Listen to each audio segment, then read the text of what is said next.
তো বন্ধুরা, আজকে আমরা আবার একটি মডেল টপিক নিয়ে তোমাদের সামনে চলে এসেছি। তো আজকে দেখো যে টপিকটা তোমাদের সাথে মডেলের মাধ্যমে আলোচনা করা হবে, তো সেটা হচ্ছে পৃথিবীর অন্দরমহল অর্থাৎ পৃথিবীর অভ্যন্তরভাগ। এখানে দেখতেই পাচ্ছ, এখানে লেখা আছে পৃথিবীর অন্দরমহল। তো এটি মডেলের মাধ্যমে তোমাদের সামনে তুলে ধরা হয়েছে যাতে এটি আরও তোমাদের কাছে সহজ হয়।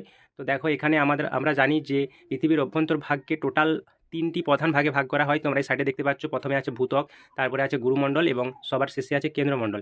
এবং এই প্রত্যেকটি ভাগকে আবার দুটি করে ভাগে ভাগ করা হয়, অর্থাৎ ভূত্বকের দুটি ভাগ আছে, গুরুমণ্ডলেরও দুটি ভাগ আছে এবং কেন্দ্রমণ্ডলেরও দুটি ভাগ আছে।